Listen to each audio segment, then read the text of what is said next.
retornar, né, da nossa segunda aula das 7 cartas do Apocalipse, e você tem que analisar as 7 cartas com a visão do que ele passa no capítulo 1, com a visão do que ele apresenta nesse primeiro capítulo, justamente a figura de Cristo, né, a forma como Cristo se apresenta e se manifesta no capítulo 1.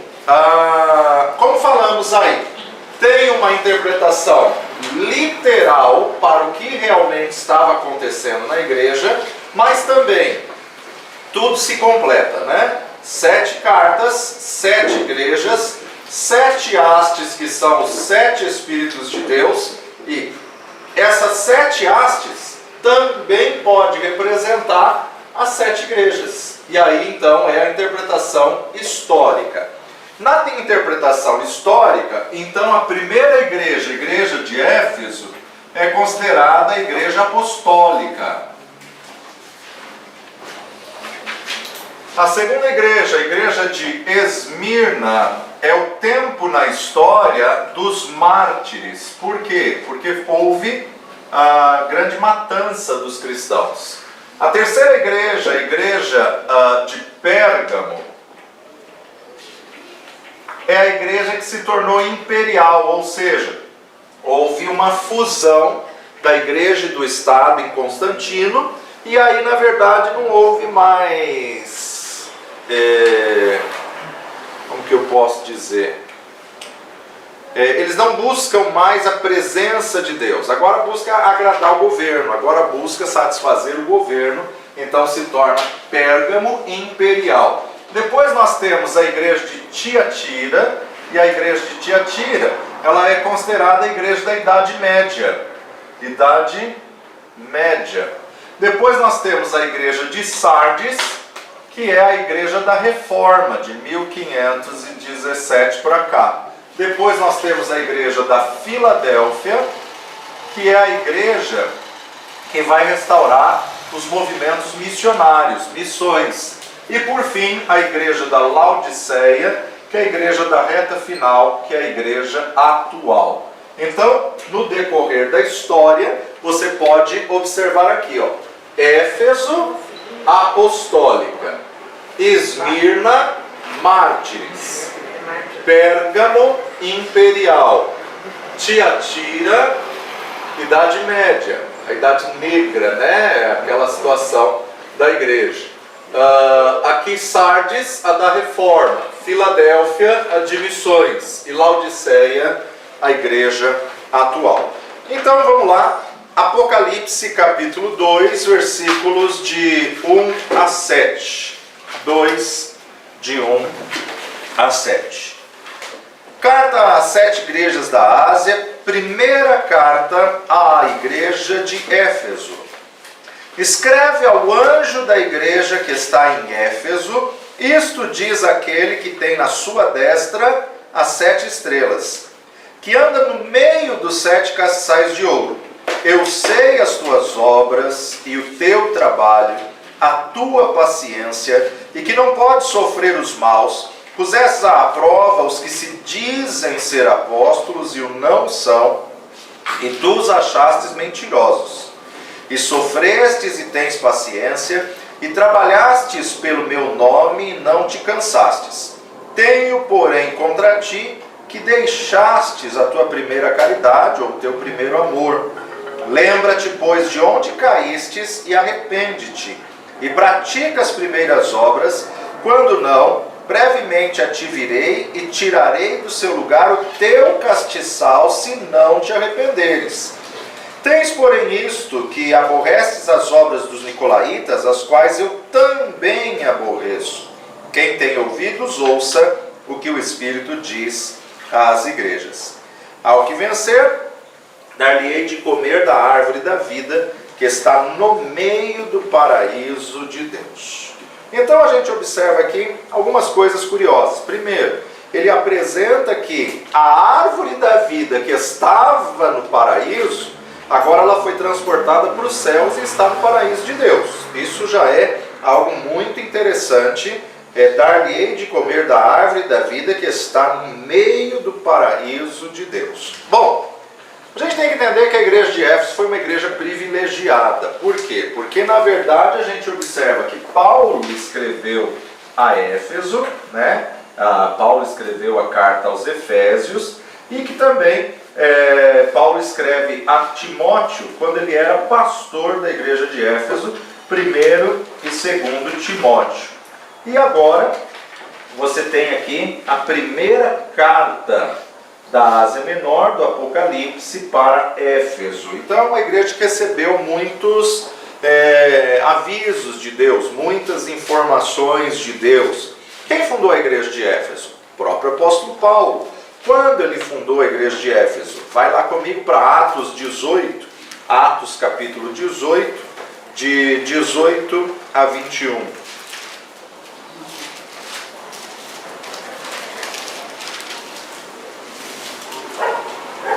Atos 18 a 21.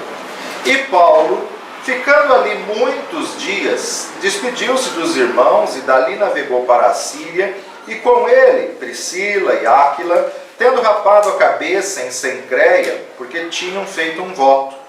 Chegou a Éfeso e deixou-os ali, mas ele, entrando na sinagoga, disputava com os judeus. Rogando-lhes que eles ficassem por mais algum tempo, não conveio nisso. Antes se despediu deles, dizendo: querendo Deus, outra vez voltarei a vós, e partiu de Éfeso. Aqui é, na verdade, o primeiro contato que tem Éfeso com Paulo, com o Evangelho, e ali ele se interessa, e aqui é então onde a igreja foi inaugurada. Agora, a igreja de Éfeso ela teve como instrutor Paulo, ela teve Priscila, Áquila, ela teve Apolo, né? Então você observa agora, partiu dali. Volta agora para Atos 18 e vamos lá para o verso 24. Apolo em Éfeso e em Corinto. Chegou a Éfeso um certo judeu chamado Apolo, natural de Alexandria, varão eloquente e poderoso nas Escrituras. Apolo era um mestre da palavra. Tanto é que você vai ver que muitas vezes a igreja gostava mais de Apolo do que de Paulo. Mesmo porque a fisionomia de Paulo não era muito bonita, né? Então, eles não gostavam. A igreja de Corinto vai reclamar da fisionomia de Paulo, né? Porque ele era fortinho, baixinho, careca e de sobrancelhas grossas que se juntavam aqui a pestana de fora a fora. Tinha perdido um dos olhos com as chicotadas, então era caolho, né? E a fisionomia não era muito bonita, né? E aí a igreja de Corinto queria que mandasse Apolo, porque Paulo era feio. Está na Bíblia isso, está na Bíblia. Então é essa a realidade. Agora aqui, Atos capítulo 18, 24. Chegou a Éfeso um certo judeu chamado Apolo, natural de Alexandria, varão eloquente e poderoso nas Escrituras. Este era instruído no caminho do Senhor e fervoroso no Espírito. Falava e ensinava diligentemente as coisas do Senhor, conhecendo somente o batismo de João. Então ele não tinha ainda a revelação do Espírito Santo, ele pregava, anunciava o arrependimento para a confissão de pecados, mas só conhecia até o batismo de João. Ele começou a falar ousadamente na sinagoga. Quando ouviram Priscila e Áquila, o levaram consigo e lhe declararam mais pontualmente o caminho de Deus. Querendo ele passar a Acaia, o animaram os irmãos e escreveram aos discípulos que o recebessem, o qual, tendo chegado, aproveitou muito aos que pela graça criam, porque com grande veemência convencia publicamente os judeus, mostrando pelas Escrituras que Jesus era o Cristo. A igreja de Éfeso ela foi pastoreada por Timóteo durante um tempo. Vai lá comigo para 1 Timóteo, primeira carta de Paulo a Timóteo, capítulo 1, de 1 a 3. Paulo apóstolo de Jesus Cristo, segundo o mandado de Deus, nosso Salvador, e no Senhor Jesus Cristo, esperança nossa, a Timóteo, meu verdadeiro filho na fé, graça, misericórdia e paz da parte de Deus, nosso Pai, e da de Cristo Jesus, nosso Senhor. Como te roguei, quando eu parti da Macedônia, que você ficasse em Éfeso, para advertirdes a alguns que não ensinem outra doutrina. Olha o alerta de Paulo a Timóteo, quando ele está enviando Timóteo para pastorear a igreja de Éfeso. Você tem que ficar em Éfeso para advertir aos membros que eles não ensinem outra doutrina, que eles não se deem a fábulas ou a genealogias intermináveis, que mais produzem questões do que edificação de Deus, que consiste na fé, assim o faço agora. Ora, o fim do mandamento é o amor de um coração puro e uma boa consciência de uma fé não fingida. Então veja, Paulo já instruiu a Timóteo, que vai assumir o pastorado da igreja de Éfeso, que advertisse a eles que não ensinasse outra doutrina e nem se dessem a fábulas e genealogias intermináveis. Essa é a instrução. Qual o alerta de Jesus à carta? Veja lá, versículo 6.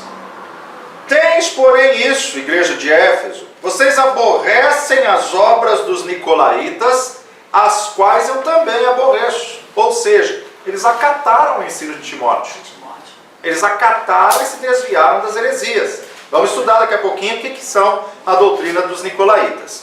Éfeso era a maior metrópole da Ásia Menor. A maior metrópole da Ásia Menor.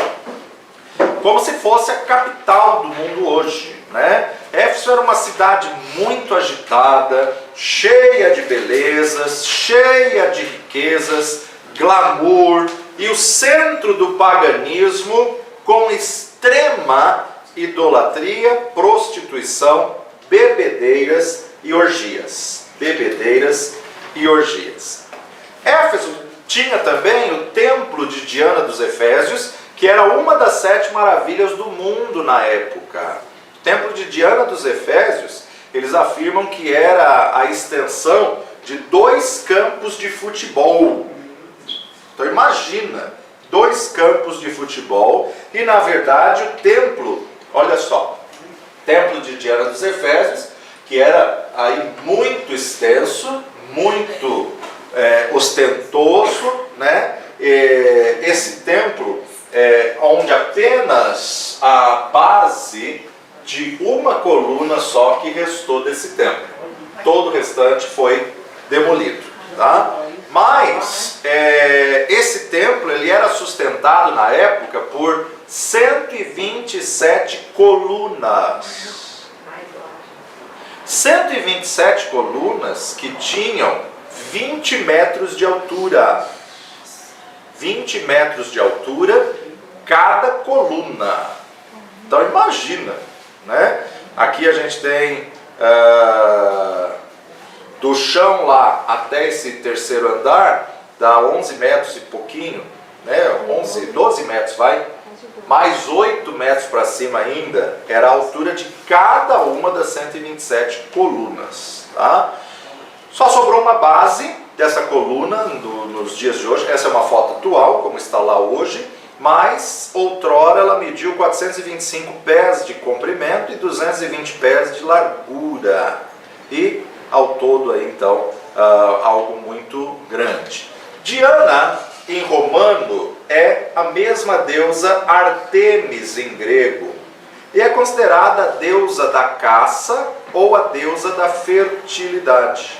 Né? Como a região proporcionava a caça, então era a deusa da caça e também a deusa da fertilidade. Por isso que dentro do templo de Diana dos Efésios tinham as prostitutas cultuais.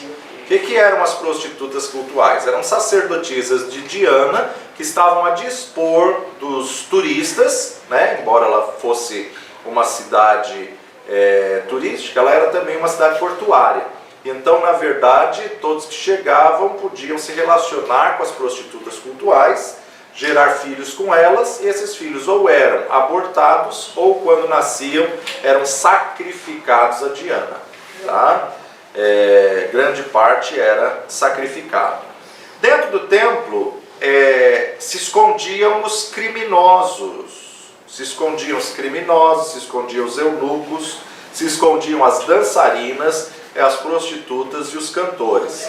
E no meio dessa cidade pecadora, contaminada, é que Deus planta uma igreja próspera, né? Além disso, havia também na cidade de Éfeso a biblioteca de Celso, em homenagem a Tibério Júlio Celso. E além da biblioteca, também se tinha o teatro. O teatro eu estive lá, na última viagem que a gente foi para Éfeso, a gente esteve lá, e ele é projetado com as performances teatrais, porém ele era usado também para os combates de gladiadores, como espaço para 25.000 pessoas sentadas, tá? A céu aberto, 25.000 pessoas sentadas, e a gente fez um teste, né? A gente subiu até o topo aqui do teatro, e eu fui lá para o palco e falei nessa altura que eu estou falando aqui. Quem estava no último lugar lá ouvia nitidamente o que eu estava falando. Sem microfone, sem caixa de som, uma acústica incrível, uma acústica impressionante, tá? E aí, foi nesse teatro que Paulo foi acusado, né, de querer tirar a idolatria deles e estava perdendo o lucro de Demétrio. Vai lá comigo para Atos capítulo 19, verso 23. Naquele mesmo tempo houve um não pequeno alvoroço acerca do caminho, porque um certo ourives de prata por nome Demétrio, que fazia de prata os nichos de Diana dos Efésios, dava não pouco lucro aos artífices, os quais, havendo-os ajuntado com os oficiais de obras semelhantes, disse: varões, vós bem sabeis que deste ofício temos a nossa prosperidade, e bem vedes e ouvi que não só em Éfeso, mas até quase toda a Ásia, este Paulo tem convencido e afastado uma grande multidão, dizendo que não são deuses os que se fazem com as mãos. Não somente há o perigo de que a nossa profissão caia em descrédito, mas também de que o próprio templo da grande deusa Diana seja estimado em nada, vindo a majestade daquela de que toda a Ásia e o mundo veneram a ser destruída. Ouvindo isso, encheram-se de ira e clamaram, dizendo: grande é Diana dos Efésios. Encheu-se de confusão toda a cidade, e unânimes correram a esse teatro aqui. Correram ao teatro, arrebatando a Gaio e Aristarco, macedônios, companheiros de Paulo na viagem, e querendo Paulo apresentar-se ao povo, não lhe permitiram os discípulos. Vão matar ele, né? Também alguns dos principais da Ásia, que eram seus amigos, lhe rogaram que não se apresentassem no teatro. Uns, pois, clamavam de uma maneira, outros de outra, porque o ajuntamento era confuso e os mais dele não sabiam por que causa se tinham ajuntado. Então tiraram Alexandre dentre a multidão, impelindo os judeus para diante, e Alexandre, acenando com a mão, queria dar atenção disto ao povo. Mas quando conheceram que era judeu, todos unanimemente levantaram a voz, clamando por espaço de quase 2 horas, gritando: grande é Diana dos Efésios. Então, o escrivão da cidade, tendo apaziguado a multidão, disse: varões efésios, qual é o homem que não sabe que a cidade de Efésios é guardadora do templo da grande deusa Diana e da imagem que desceu de Júpiter? Ora, não podendo isso ser contraditado, convém que vos aplaqueis e nada façais temerariamente. Porque estes homens que aqui trouxeste nem são sacrílegos, nem blasfemam da vossa deusa. Mas, se Demétrio e os artífices que estão com ele têm alguma coisa contra alguém, há audiência e há procônsules que se acusem uns aos outros. Mas, se alguma outra coisa demandais, averiguar-se-á em legítimo ajuntamento. Na verdade, até corremos perigo de que, por hoje, sejamos acusados de sedição, não havendo causa alguma com que possamos justificar esse concurso. E tendo dito isso, despediu o ajuntamento. Então aí a gente vê justamente um domínio de um principado, de uma potestade idólatra, né? De idolatria, que é essa deusa Diana ou Artemis. Éfeso, hoje, a cidade romana, está aberta para visitação pública, com um imenso parque arqueológico, né? A gente andou tudo ali, visitou tudo ali, é muito interessante, a gente vê muita coisa ali do contexto bíblico, né? Com as ruas, os prédios de mármore, a biblioteca, o ginásio, o anfiteatro, a grandiosidade do porto que ainda está ali, com o mar afastado a alguns quilômetros, porque a água retrocedeu, mas o porto continua ali, que dá para você visualizar bem claro. Até os anos 500 depois de Cristo, Éfeso continuou sua trajetória e importância. Só que devido aos pântanos existentes ao seu redor, a população se tornou, foi dizimada por causa de uma epidemia de malária, né? Então veio um surto de malária e a população aos poucos foi sendo dizimada e outros abandonaram a cidade. A maioria das esculturas elas foram levadas para Constantinopla e no século XIV os turcos levaram embora os últimos habitantes. Surgiu então a 3 quilômetros a antiga Éfeso e a cidade Selçuk, tá? Termo Éfeso, o significado é desejável, aceitável. Quando Jesus escreve uma carta ou envia uma carta para a igreja de Éfeso, ele está dizendo ao povo desejável, ao povo aceitável. O fato de Deus enviar uma carta a nós, essa primeira carta do Apocalipse, representa desejável, aceitável. Data da história, dos anos 30 ao ano 100. Ela é considerada a igreja do primeiro século. Aqui na literal, Deus está falando exatamente com a igreja de Éfeso, mas no contexto da história da igreja, a igreja do primeiro século ou a igreja apostólica, a igreja primitiva. Nós observamos aí as qualificações do juiz.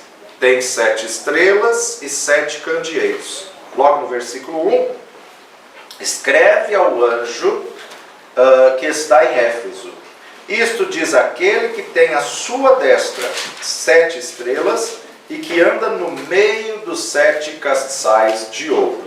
Uma visão semelhante a mais ou menos isso, né? Jesus, João tendo uma visão, à sua destra, ali ele tem então candeeiro e os castiçais. Qual foi o elogio que Jesus fez a essa igreja? Ele elogia ela por ser fiel no labor e na perseverança, e por ela odiar a obra dos nicolaítas. Veja verso 2. Eu sei as tuas obras, o teu trabalho, a tua paciência, que não pode sofrer os maus. Pusestes à prova os que se dizem ser apóstolos e não o são, e tu os achastes mentirosos. Então, na verdade, a gente observa o quê? Sempre teve o apóstolo verdadeiro e os falsos apóstolos, o profeta verdadeiro e os falsos profetas, o evangelista verdadeiro e os falsos evangelistas, que são os propagadores das seitas, o pastor verdadeiro e o falso pastor, o mestre verdadeiro e os falsos mestres.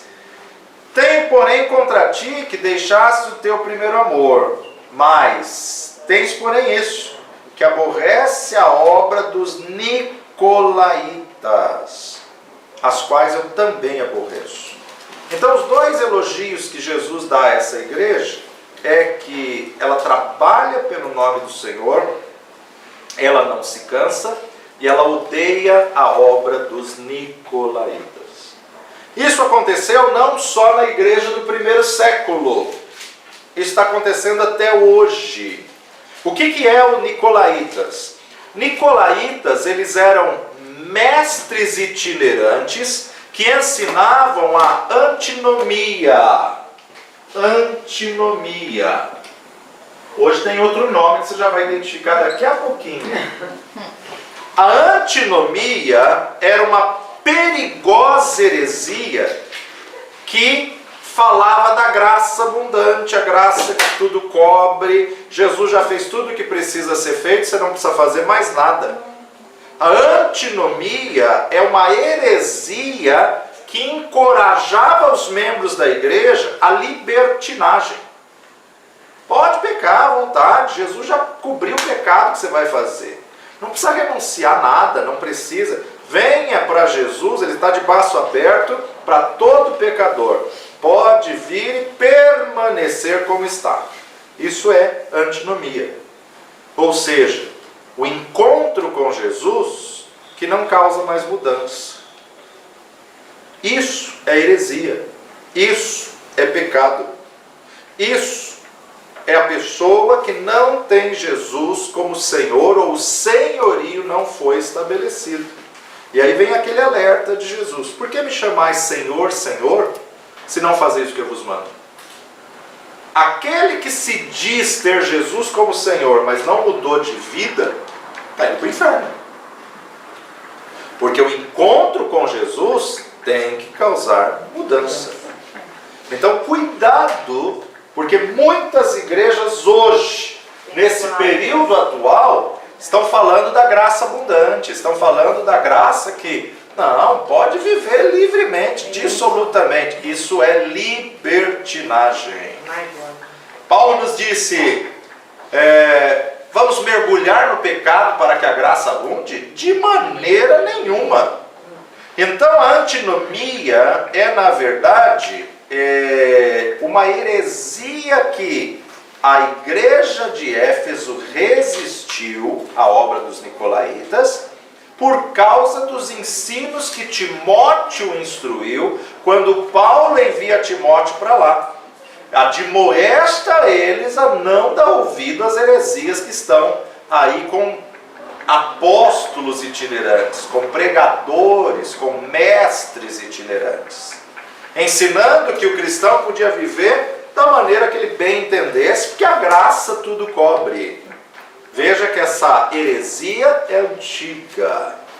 Esse desvio doutrinário é desde a igreja primitiva, ensinando que não há consequência no pecado, ensinando que o sacrifício de Jesus já cobriu tudo, agora você pode viver livremente. A antinomia respaldou ou embasou seus estudos que todo ato que você faz na carne não afeta a alma. Ela fala que, na verdade, nós somos um espírito que possuímos uma alma e moramos num corpo.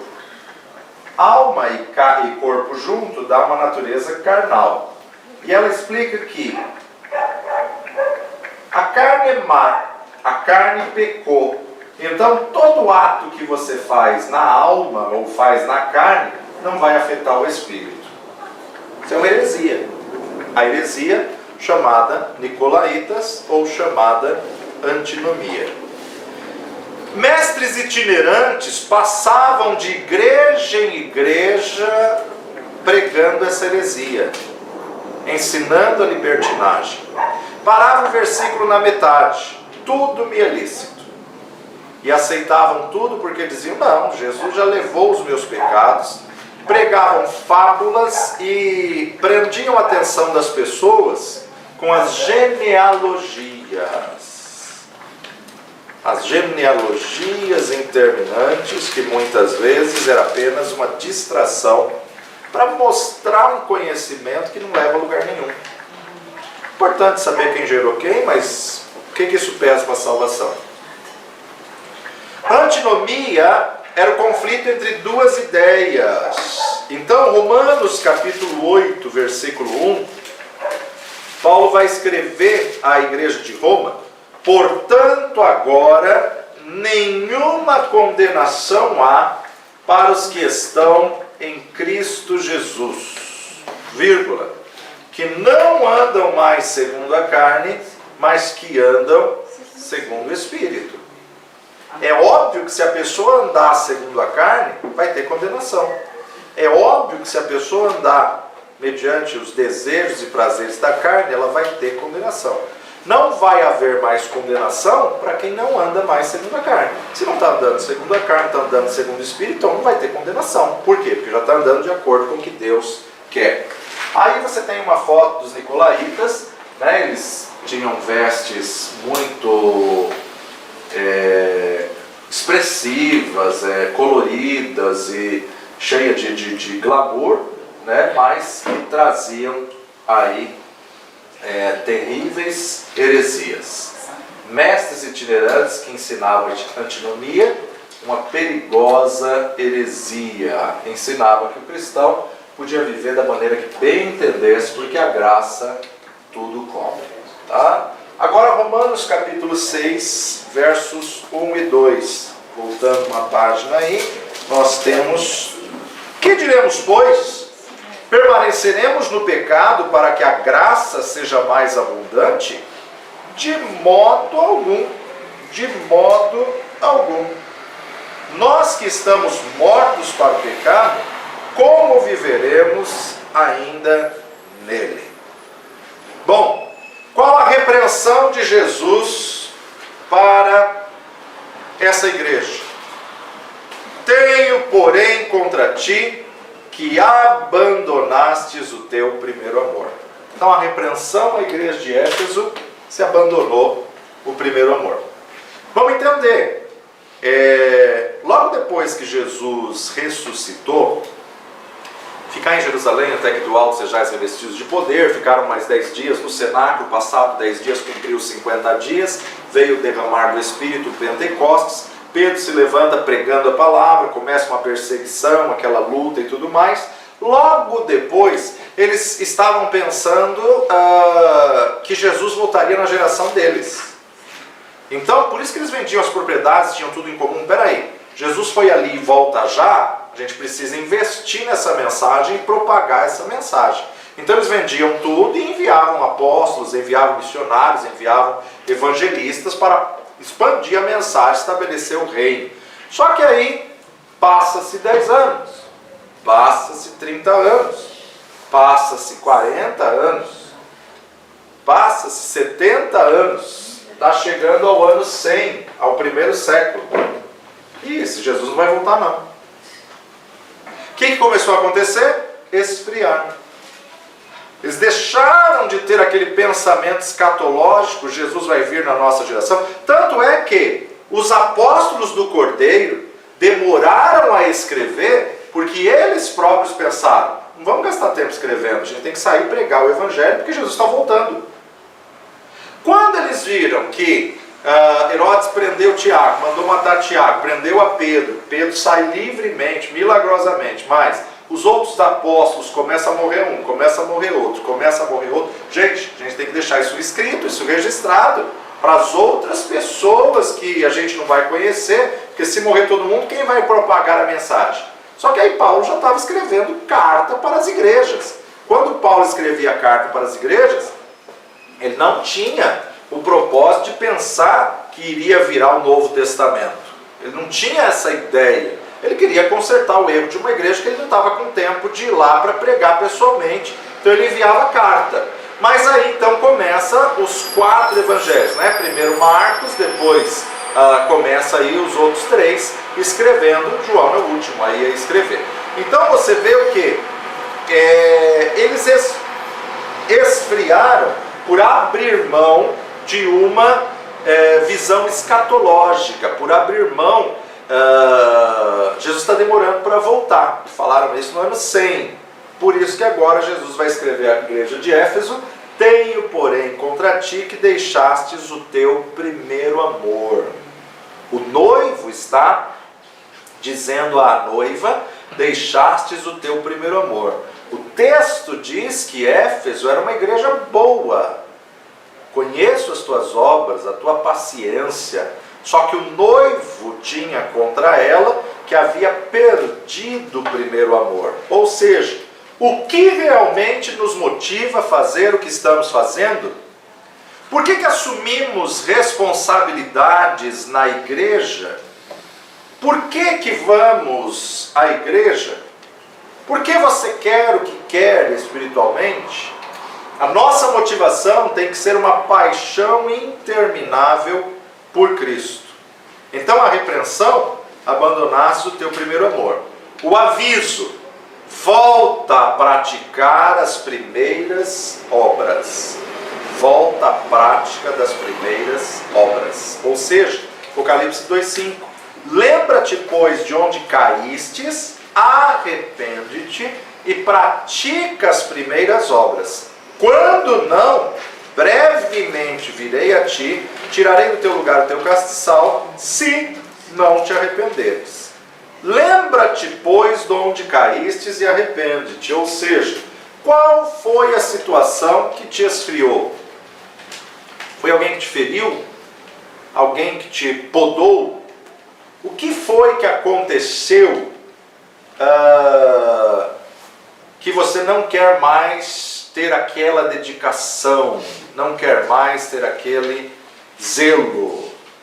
Quando a gente observa as palavras de Jesus em Mateus capítulo 25, ele traz um alerta que, embora 5 virgens estivessem prontas e foram chamadas de prudentes, 5 não estavam prontas e foram chamadas de loucas, as 10 dormiram.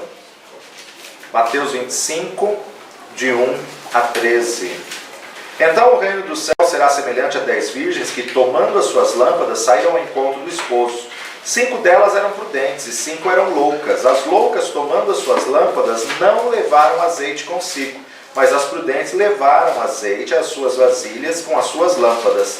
Tardando o esposo, tosquenejaram todas e adormeceram. Mas à meia-noite ouviu-se um clamor, aí vem o esposo, saí-lhes ao encontro.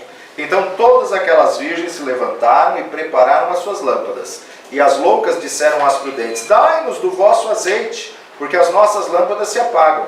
Mas as prudentes responderam, dizendo: não seja caso que nos falte a nós e a vós. Ide antes aos que o vendem, comprai-o para vós. E tendo elas ido comprá-lo, chegou o esposo, e as que estavam preparadas entraram com ele para as bodas, e fechou-se a porta. E depois chegaram também as outras virgens, dizendo: Senhor, Senhor, abre-nos a porta. E ele respondendo disse: em verdade vos digo que não vos conheço. Vigiai, pois, porque não sabeis o dia e nem a hora em que há de vir o Filho do Homem. Então a gente observa aí um alerta, né? Qual é a palavra, o aviso de Jesus? Lembra-te, pois, de onde caístes, volta, arrepende, pratica as primeiras obras. Quando não, brevemente virei a ti e tirarei do teu lugar o teu castiçal. Espera aí, tirarei do teu lugar o teu castiçal. O que mantém a lâmpada acesa? O azeite. Então, Éfeso, preocupa-se com o azeite, com a unção do Senhor, senão eu vou tirar o castiçal. Senão vai se apagar as lâmpadas. Tirarei o teu castiçal. Muitos templos que dizem ser evangélicos hoje estão sem luz no castiçal. Por quê? Porque não tem mais azeite, não tem mais unção, não tem mais óleo, não tem mais mover, não tem mais a plenitude do Espírito Santo, não tem mais os 7 Espíritos de Deus, de Isaías capítulo 11, versículo 1 e 2. E aí então, a ordem de Jesus para ouvir. Verso 2, verso 7. Capítulo 2, 7. Quem tem ouvidos, ouça o que o Espírito diz às igrejas. Qual a promessa? Ao que vencer, dar-lhe de comer da árvore da vida que está no meio do paraíso de Deus. Bom, a igreja de Éfeso ela era famosa por sua riqueza, pela sua sabedoria, mas também pela sua impiedade. na cidade de Éfeso, tinha o templo de Diana dos Efésios, a deusa do amor, a deusa da caça, a deusa da fertilidade, e em vários lugares também se dizia a deusa da lua, que na verdade era o que atingia aí os homens a nível da caça e da fertilidade. Diana dos Efésios, na mitologia romana, era a deusa da lua e da caça. Era considerada muito forte e poderosa. Diana era cultuada em templos rústicos nas florestas, onde os caçadores faziam sacrifícios a ela. Diana foi cedo identificada como a deusa grega Artemis, e depois ela absorveu a identificação de Artemis com Selene. Selene, a lua, e Hecate. Hecate ou Trívia, que derivou da caracterização Triformes Dea, ou seja, a deusa de três formas. Usada às vezes na literatura latina, Triformes Dea, literatura latina, que as três deusas tinham se unido em uma só. A população de Éfeso se orgulhava de ser guardiã do templo de Diana dos Efésios por causa do título das 7 maravilhas do mundo, que acreditava então que essa deusa tinha caído do céu, provavelmente num meteorito.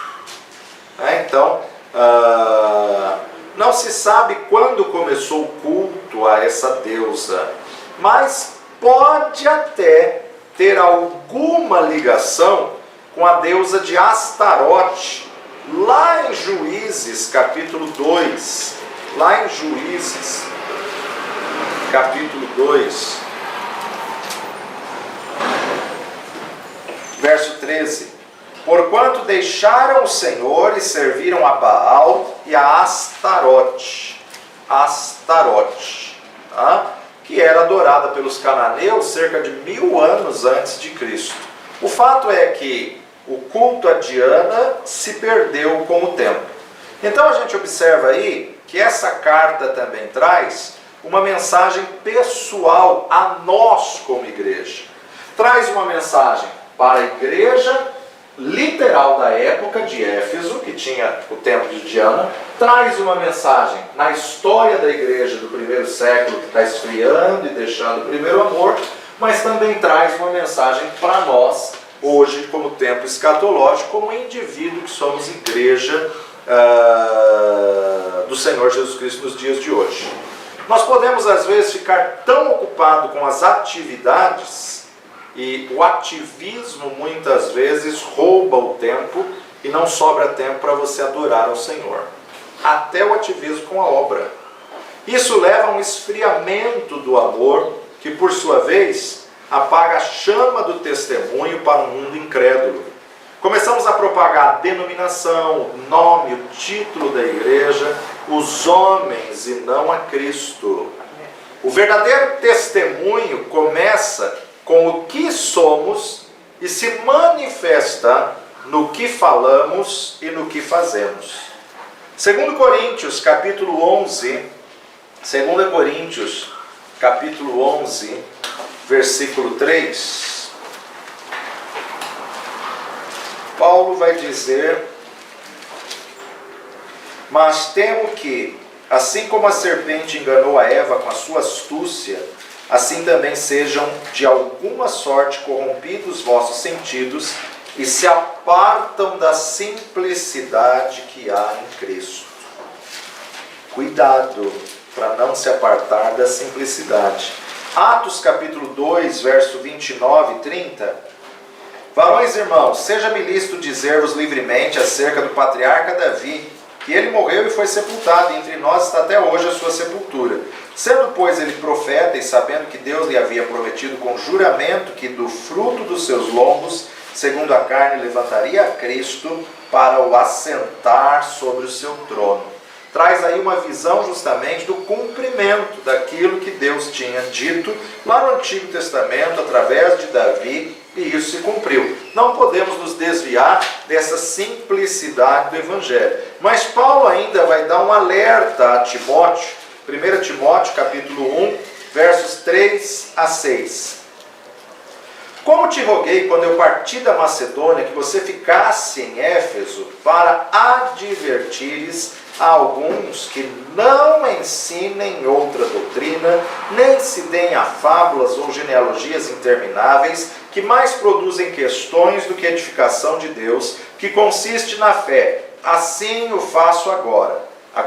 Ora, o fim do mandamento é a caridade de um coração puro e de uma boa consciência e de uma fé não fingida, do que, desviando-se alguns, se entregaram a vãs contendas. Claro que ele está citando aqui acerca dos nicolaítas. A missão que Timóteo tinha era vencer e trazer o povo de volta à essência do Evangelho, das boas novas, da dispensação da graça. É melhor desempenhar uma missão nas portas do inferno do que pregar para um coral de anjos, porque os anjos já estão nos céus e a nossa missão enquanto estamos na terra é conquistar alguém. Deus sempre constrói a sua igreja onde as circunstâncias parecem menos favoráveis. Essa é a graça de Deus. Enviou Jesus para buscar o que se havia perdido, para buscar o que estava perdido. Os sãos não necessitam de médico. Na Bíblia Plenitude, traz aqui um resuminho das 7 igrejas, e ela diz assim: o elogio de Jesus à igreja de Éfeso: ela rejeita o mal, ela persevera e ela é paciente. A crítica: o amor por Cristo não é mais fervoroso. A instrução: volta a praticar as primeiras obras. E a promessa: a árvore da vida. A árvore da vida. Apocalipse 2:2: eu sei, conheço as tuas obras, o teu trabalho, a tua paciência, e que não podes sofrer os maus, e puseste a prova os que se dizem ser apóstolos e não o são, e o achastes mentirosos. Os que se dizem ser apóstolos e não o são.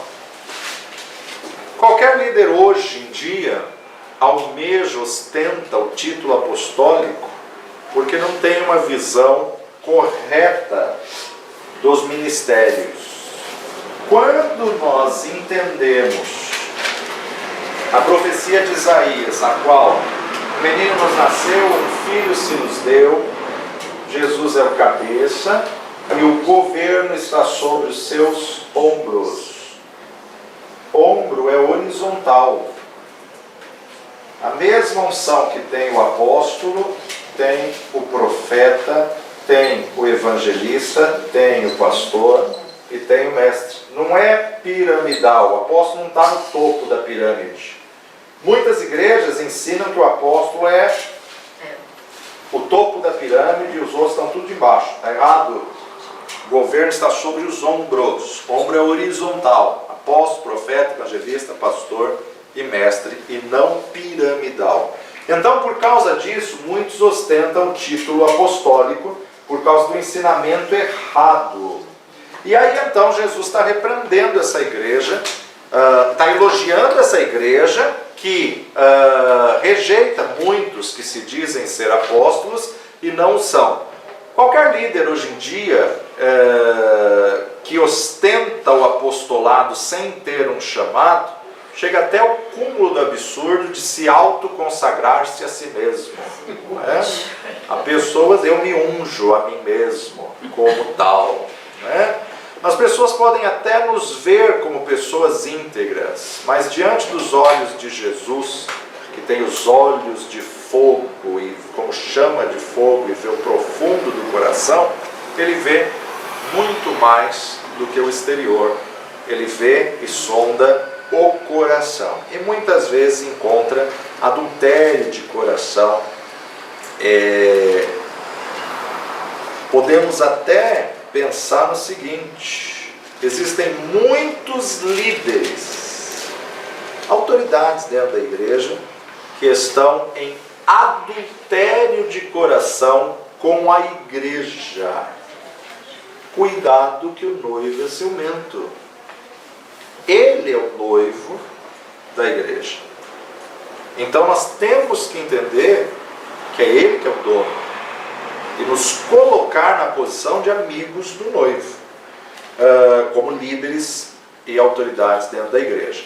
2 Pedro capítulo 2, versos 10 a 19. Aquele que ama seu irmão está na luz, e nele não há escândalo. Mas aquele que aborrece a seu irmão está em trevas, e anda em trevas, e não sabe para onde deva ir, porque as trevas lhe cegaram os olhos. Filhinhos, escrevo-vos, porque pelo seu nome vos são perdoados os pecados. Pais, escrevo-vos, porque conhecestes aquele que é desde o princípio. Jovens, escrevo-vos, porque vencestes o maligno. Eu vos escrevi, filhos, porque conhecestes o Pai. Eu vos escrevi, pais, porque já conhecestes aquele que é desde o princípio. Eu vos escrevi, jovens, porque sois fortes, e a palavra de Deus está em vós, e já vencestes o maligno. Não ameis o mundo e nem o que no mundo há. Se alguém ama o mundo, o amor do Pai não está nele. Porque tudo que há no mundo, a concupiscência da carne, a concupiscência dos olhos e a soberba da vida, não é do Pai, mas do mundo.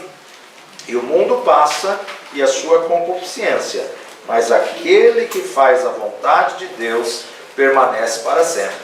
Filhinhos, é já a última hora, e como ouvistes que vem o anticristo, também agora muitos se têm feito anticristos, por onde conhecemos que é já a última hora. Então nós temos que estar alertas, atentos, vigilantes, para não cairmos aí no erro, para não cairmos aí no pecado e não mudarmos aí de posição da qual Deus nos colocou. Aqui Pedro está nos dizendo de falsos profetas que foram influenciados pelo mundo que vivem. Vivemos numa sociedade perversa, onde muitos no secular vivem com egocentrismo. Muitos músicos e cantores querem a glória, os aplausos do auditório. Quando a pessoa se converte, ela tem que consertar a motivação. O louvor e o ministério de louvor não pode ter o mesmo motivação que o cantor e o músico secular. Meu cargo, meu lugar, diante de tanta sujeira e tanta podridão, infelizmente isso tem ocupado o altar. Altar não é palco. O público não é auditório.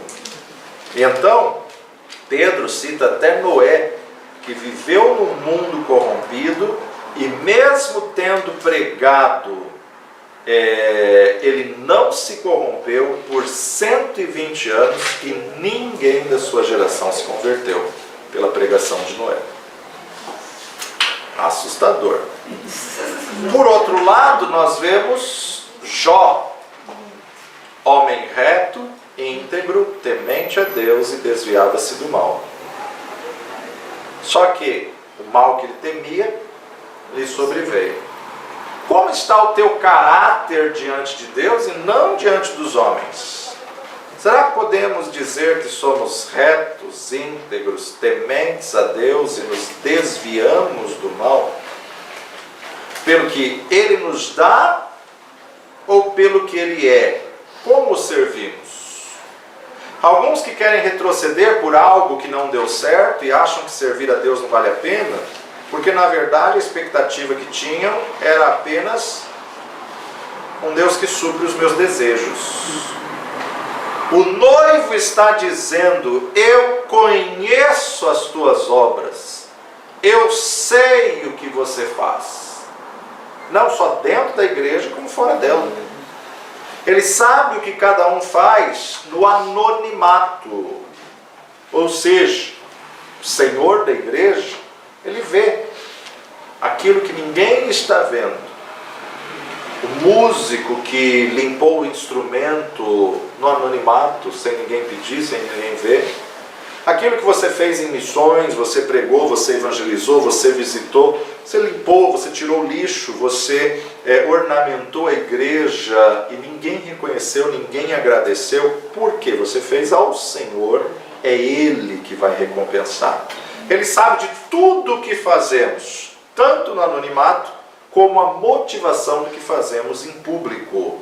Então, para fazer na obra, não precisa ter título. Eu não evangelizo porque ninguém me reconheceu evangelista. Então, na verdade, nunca vai ser reconhecido. Eu não faço isso porque nunca ninguém me chamou. Para fazer na obra não precisa ter título. No início, a dedicação do novo convertido é linda. Aquele que está no primeiro amor, ele busca conhecimento, ele mergulha nos estudos, não perde um culto, não perde uma escola bíblica. O coração está cheio de desejo pela presença de Deus. Só que com o passar dos anos, quais são os que perseveram? No começo, nosso amor era dinâmico, o louvor era maravilhoso, todos se rendiam na presença do Senhor. Algumas vezes a enfraquecimento e a paixão por Cristo cai na rotina. E hoje não dá mais a Ele a devida adoração, a brasa do coração se apaga e já não louva nem adora mais como louvava antigamente. Não se dedica mais no cargo, no ofício, como intercessor, como diácono, como obreiro, como presbítero. Não jejua, não ora, não se santifica mais, não busca mais conhecimento. Quantos estão abandonando o primeiro amor? Quantos que se enquadram como Éfeso nos dias de hoje da igreja atual? Tem muitos que só vivem de passado. Há 30 anos atrás eu pregava o evangelho. Há 30 anos atrás eu fiz missões. Há 30 anos atrás. Só vivem de passado nas coisas que fez. Das lembranças de libertação, de cursos, de formação, de vidas que trouxeram ao Senhor. Mas espera aí, depois desses 30 anos, nada novo aconteceu? Depois desses 30 anos, nunca mais fez nada para Deus? Interessante que Jesus não diminuiu a igreja de Éfeso. Ela fazia coisas que agradavam ao Senhor. Mas 4 passos críticos para o conserto, que a gente pode resumir e concluir aquele carta a Éfeso com 4 verbos. Lembra-te, pois, de onde caístes, arrependa-te, volta e permanece. 4 verbos: lembrar, arrepender, voltar ou repetir e permanecer. Há muitas pessoas, indivíduos, como a igreja de Éfeso, que são até conhecidos pelo zelo doutrinário, pelos cultos fervorosos, pela pureza e segurança quanto à verdade, mas tal fervor é frequentemente acompanhado pela perda do primeiro amor, que resulta num aumento de atividades e na diminuição do amor a Cristo. Fica aqui a nós uma pergunta: será que você tem deixado o teu primeiro amor? Será que o seu coração tem esfriado em alguma área a ponto de deixar o primeiro amor? Será que se tornou tão ocupado que não pode mais passar algumas horas com o noivo? Dê os passos necessários para retornar e estar a sós com o Senhor. Deus permite muitas vezes luta, tribulação e adversidade para sabermos que podemos aguentar certas situações. Deus sabia que Abraão iria entregar o seu filho, porque ele é onisciente, onipresente, onipotente, sabia. Deus sabia que ele seria capaz de fazer isso, mas Abraão não sabia. Quando Deus pede Isaac, não é Isaac que Deus queria. Deus queria o coração de Abraão.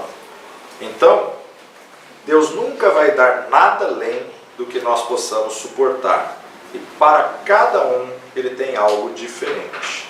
Éfeso, então, representa os cristãos que deixaram o primeiro amor. E aí, então, vem a segunda carta. Carta à igreja de Esmirna. Carta à igreja em Esmirna. Capítulo 2, verso 8 a 11.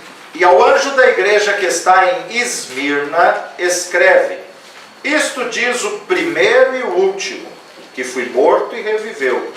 Eu sei as tuas obras e tribulação e pobreza. Mas tu és rico, e a blasfêmia dos que se dizem judeus e não o são, mas são a sinagoga de Satanás. Nada temas das coisas que hás de padecer. Eis que o diabo lançará alguns de vós na prisão, para que sejas tentados. Tereis uma tribulação de 10 dias. Sê fiel até a morte, e dar-te-ei a coroa da vida. Quem tem ouvidos, ouça o que o Espírito diz às igrejas. O que vencer, não receberá o dano da segunda morte. Interessante a gente observar a igreja de Esmirna. Esmirna era uma cidade muito rica, porque ela era fabricante de mirra, considerado um centro comercial da Ásia Menor, onde ficava o principal porto da Ásia. Esmirna era famosa pelo seu esplendor e magnificência dos seus edifícios públicos. Tinha uma arquitetura belíssima, com templos dedicados a deuses gregos como Zeus, Apolo, Cibele, Afrodite e Esculápio. 5 deuses gregos. Atualmente a cidade de Esmirna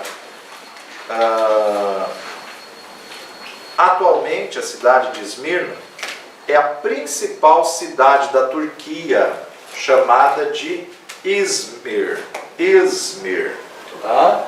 Então essa daí é aqui, Izmir, atualmente. Cidade principal da Turquia. Bom, Cibele era considerada uma deusa originária da Frígia. Mediante a mitologia, ela é considerada a deusa mãe, esposa de Cronos, do tempo cronológico. A mãe da maior parte dos deuses da mitologia, Cibele. Cibele também era considerada a deusa da fertilidade e deusa da natureza. A deusa do ciclo da vida, morte e renascimento, ligada à ressurreição do seu filho Átis.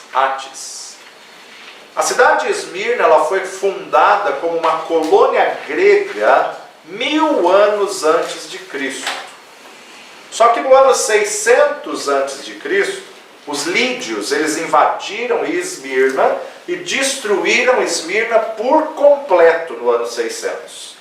No ano 200 antes de Cristo, Lísimaco a reconstruiu e fez dela a mais bela cidade da Ásia.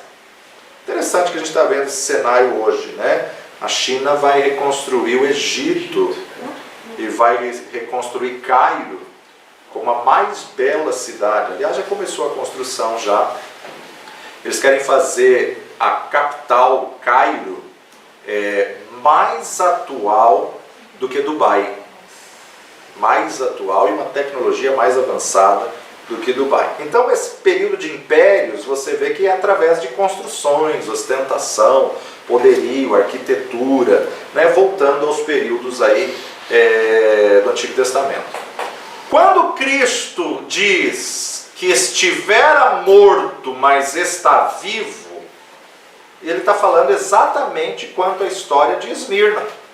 Ela foi inaugurada, fundada no ano 1000. No ano 600, os lídios invadiram e devastaram, destruíram, ela teve morta.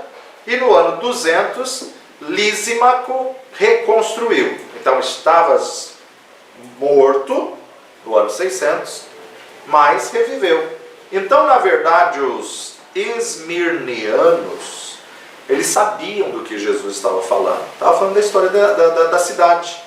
A cidade que estava morta e reviveu. E quando ela reviveu com esplendor. Só que no ano 178 depois de Cristo, 178 depois de Cristo, João tem essa revelação em meados do ano 96, 97. No ano 178 depois de Cristo, teve um terremoto violento na Ásia Menor e danificou toda a cidade de Esmirna. E aí o imperador romano Marco Aurélio reconstruiu ela novamente. Passado anos, Alexandre o Grande queria fazer de Esmirna o modelo da Grécia e investiu de novo fortemente na reconstrução dela. Na época que Jesus entrega essa revelação para João, a cidade crescia muito em artes, em educação, em ciência, em filosofia, mas também crescia no paganismo. Porque todos os seus deuses eram adorados abertamente, os 5, Cibele, Asclépio, Apolo, Afrodite e Zeus. Era uma antiga cidade, florescente cidade na costa ocidental. Ela era famosa pelo seu esplendor, pela sua magnificência dos seus edifícios públicos, a entrada de uma bela baía que fazia uma grande imagem e assim uma cidade muito bonita. Era um centro do comércio dos países orientais e era a sede de uma das 7 igrejas da Ásia. E aí então, o significado Izmir ou Esmirna vem de mirra. Mirra é a substância extraída de uma planta que era usado para embalsamar os corpos. Pela filologia, ou seja, o estudo das palavras, o original Esmirna é ser igual a mirra. Ser igual a mirra. Mirra era um perfume que se usava para embalsamar os corpos mortos, e o paradoxo é que era uma igreja que iria sofrer grande perseguição. Uma igreja que iria passar por uma grande tribulação, que é o modo de Deus provar as pessoas.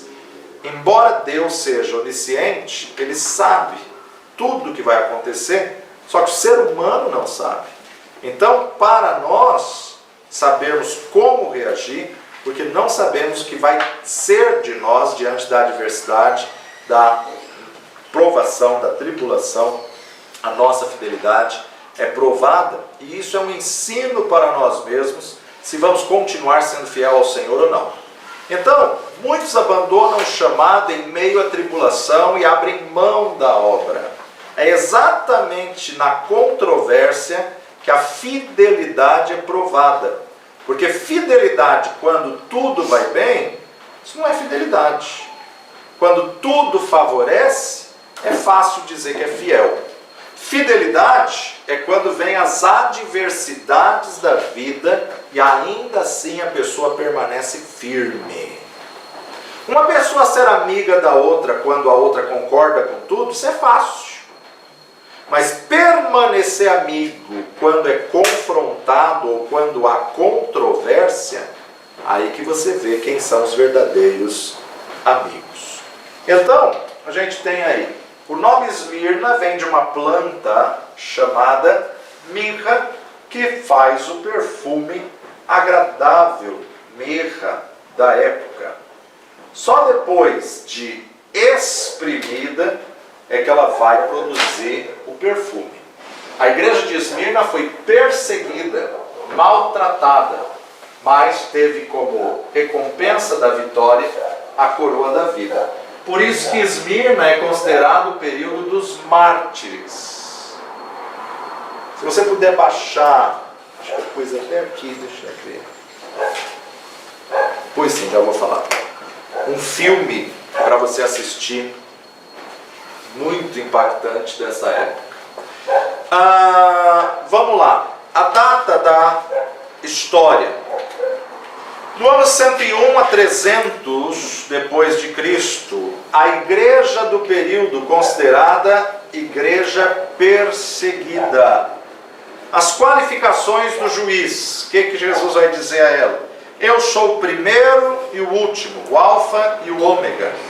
Eu estava morto e revivi, assim como a cidade de Esmirna estava morta, foi devastada e reviveu.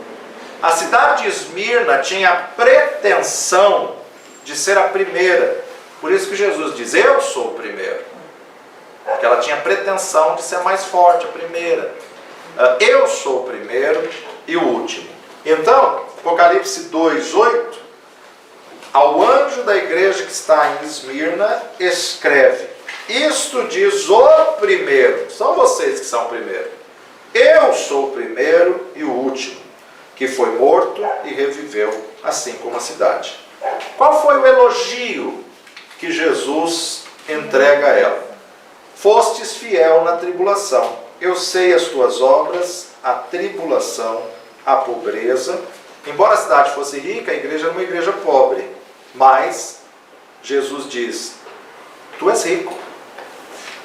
Ou seja, não compara a riqueza com a sociedade, com a cidade, mas sim com referencial em Cristo. De nada vale ser rico nesse mundo e miserável espiritualmente. É melhor ser miserável neste mundo e ter riqueza espiritual do que vice-versa, né? E a blasfêmia que se dizem judeus e não são, mas são sinagoga de Satanás. Bom, aqui a gente tem Esmirna, a igreja confessante e mártir, onde as bestas feras eram soltadas em arenas para devorarem os cristãos. Esse era o medo que Paulo tinha de ser condenado às bestas feras. Ele louva a Deus quando ele foi sentenciado de ser decapitado. Agradece ao Senhor. Porque aí a guilhotina é uma só, né? Morreu. Aqui a pessoa vai sendo comida aos pedaços e vai sendo torturada aos pedaços, tá? E aí então a gente tem versículo 9: fiel na tribulação, pobre, mas rico. Conheço as tuas obras, a tribulação e pobreza, mas tu és rico, e a blasfêmia dos que se dizem judeus e não são, mas são sinagoga de Satanás. Havia em Esmirna uma colônia judaica que já tinha feito aliança com Roma. E essa colônia judaica, eles tinham rejeitado o Messias e perseguiam a igreja de Deus. A religião deles foi satanizada. Quem difama Cristo promove as obras de Satanás e guerreia as guerras de Satanás. Ser cristão em Esmirna representava o risco de perder os bens e a própria vida. Agora é fato que havia um templo ali, a uma dessas 5 entidades malignas, que era considerado a porta do inferno, o templo de Satanás. Tá? Então, é uma igreja pobre, é uma igreja caluniada, é uma igreja perseguida, mas é uma igreja que recebe muitos elogios de Cristo. A fidelidade até a morte era a marca desta igreja. E aí então, em meio a essa fidelidade, se levanta um dos pais da igreja, um homem chamado Policarpo. Tem o filme dele no YouTube, tá? Digita no YouTube filme completo de Policarpo. Tá? É um filme espetacular. Você vai ver que Policarpo era um pastorzão, e Policarpo, ele se preocupava com o pobre, com o necessitado, com a viúva, com o órfão, e ele queria demonstrar o amor de Deus de tal forma que ele trazia todo mundo para dentro da casa dele. E em meio a isso daí, ele trouxe uma garota órfã para dentro da casa,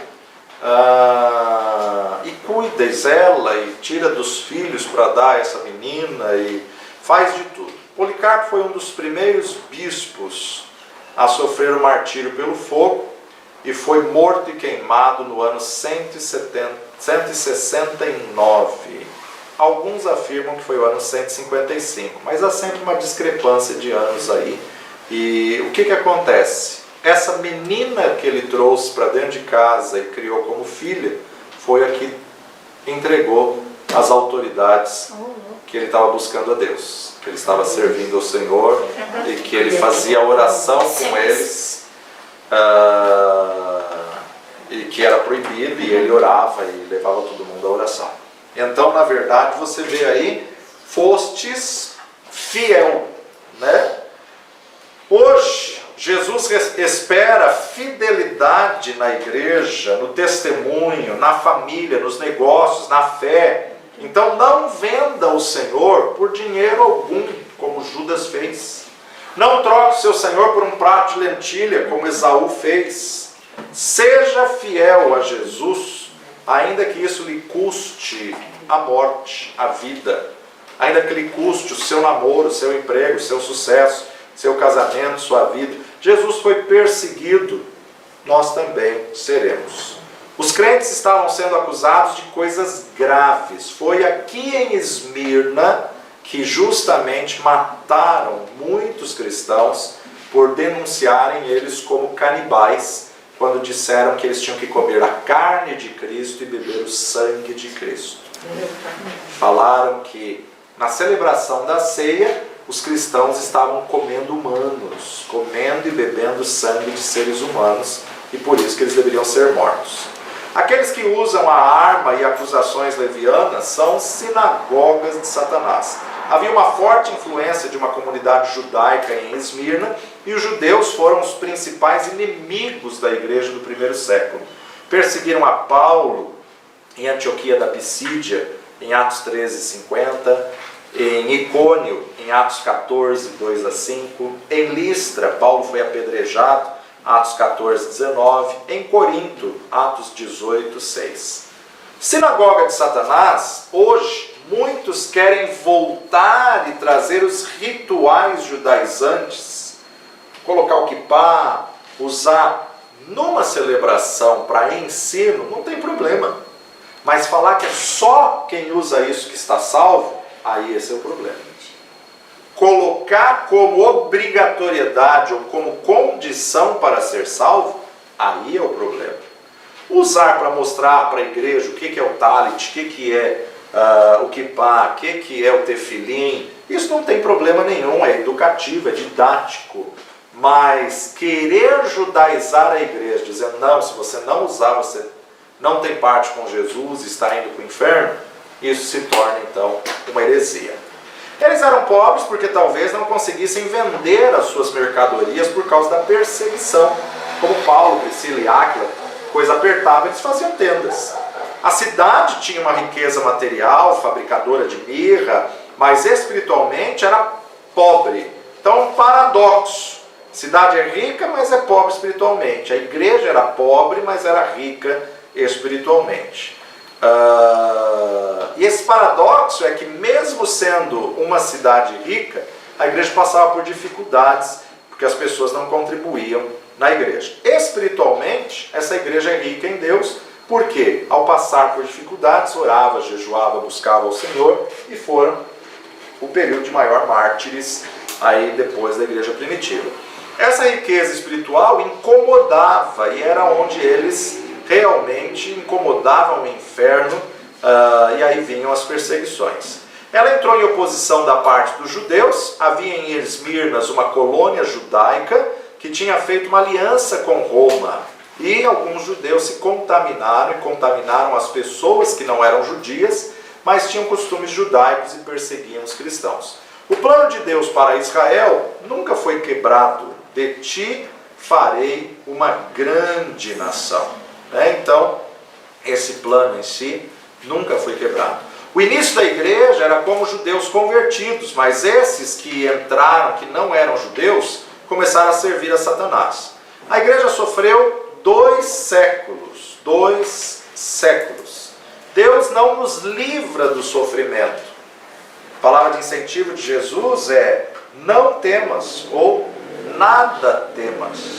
Deus quer nos ensinar através do sofrimento, porque a tribulação está para o crente, assim como o fogo está para o ouro, para depurar o produto.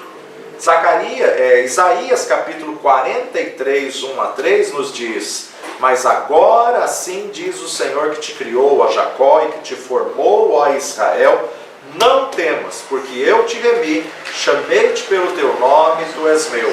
Quando passares pelas águas, estarei contigo, e quando pelos rios, eles não te submergirão. Quando passares pelo fogo, não te queimarás, e nem a chama arderá em ti. Porque eu sou o Senhor teu Deus, o Santo de Israel, o teu Salvador. Dei o Egito por teu resgate, e a Etiópia e Seba em teu lugar. Isaías 43, de 1 a 3. Agora, Zacarias 13, 9, vai falar sobre passar pelo fogo no sentido de purificar. O texto nos diz: quando passardes, não se passardes, mas quando passardes, ou seja, certamente um dia todos passaremos por esse fogo de purificação. Então, quando passardes, é certo que nós vamos passar, mas sempre que passamos, o Senhor está sempre conosco. Água, fala uma situação mais leve, corriqueira, os problemas do dia a dia. Mas rios, uma situação um pouco maior. E fogo, um nível maior ainda de ataque e de problemas. O interessante a destacar nessa carta a Esmirna é que não tem nenhuma repreensão. Jesus não repreende a igreja de Esmirna por nada.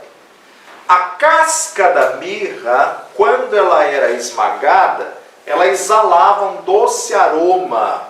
E esse é o sentido, o que a igreja tem que ser. Quanto mais esmagada, mais amassada, mais espremida, ela tem que exalar o doce perfume de Cristo. Ela tem que exalar o doce perfume. Essa igreja ela não precisa de repreensão, mas ela precisa de encorajamento. Por isso que Jesus a conforta dizendo: em meio às provações, a igreja suporta o sofrimento. Nada temas das coisas que há de padecer. Ser fiel até a morte e dar-te-ei a coroa da vida. E mais uma coisa interessante que Jesus alerta essa igreja: eis que o diabo lançará alguns de vós na prisão para que sejais tentados, e tereis uma tribulação de 10 dias. Aqui tem diversas interpretações. Pelo 10, nós podemos ver que 10 vezes os imperadores fizeram decretos que qualquer um poderia perseguir e matar quem fosse cristão. 10 vezes. Pode se referir a isso na história da igreja? Pode-se. Mas também Diocleciano ou Domiciano, ele fez uma perseguição de 10 anos acirrados. Foi o mais terrível dos imperadores romanos que perseguiu os cristãos. E foi 10 anos que pode se referir a esses 10 dias. Na cidade havia um estádio onde todos os anos eram realizados jogos atléticos. E os vencedores ganhavam coroas de louros como premiação da competição. A cada dia das nossas vidas, nós somos como um atleta numa maratona que corremos pelo prêmio da salvação. Paulo nos diz em 1 Coríntios, capítulo 9, versículo 24 e 25. Não sabeis vós que os que correm no estádio, todos na verdade correm, mas um só leva o prêmio? Correi de tal maneira que alcanceis, e todo aquele que luta, de tudo se abstém. Eles fazem para alcançar uma coroa corruptível, uma coroa de louro. Mas nós, porém, para alcançar uma coroa incorruptível. E aí então Jesus fala a essa igreja acerca da coroa da vida. Um paralelo em contraste, por quê? Porque na cidade tinha essas competições com a coroa corruptível, coroa de louro. Em Esmirna havia muitos jogos e eles estavam fixados no prêmio. Agora Jesus está oferecendo uma coroa incorruptível. Interessante também que havia uma colina na cidade de Esmirna que era chamada de coroa. Coroa. Então Jesus sempre usa o que há na cidade para trazer uma mensagem profética. E há uma promessa: ao que vencer, ser fiel até a morte, e dar-te-ei a coroa da vida. Cumprindo aquela estrutura, aí vem então a ordem para se ouvir. Quem tem ouvidos, ouça o que o Espírito diz à igreja, e aí vem a promessa para encerrar: não sofrerá o dano da segunda morte. Então, o que vencer, não sofrerá o dano. Ao que vencer, não receberá o dano da segunda morte, que é a morte eterna, condenação eterna. Ao que vencer era uma terminologia de guerras, onde o comandante sempre dizia ao que vencer, e dizendo algo que iria receber. Jesus sempre usava metáforas, fazendo paradoxos, como a figueira, a videira em Éfeso, o templo de Diana, deusa do amor, da caça, da fertilidade, Afrodite, deusa do amor, e o paradoxo foi a Éfeso, que deixaram o primeiro amor. Bom, para a gente concluir aqui, na história da igreja, a gente observa que no ano 67, Nero, um imperador louco, sobe ao trono de Roma, e Nero, temendo perder o trono, ele matou as 3 primeiras esposas, além de ter matado a própria mãe.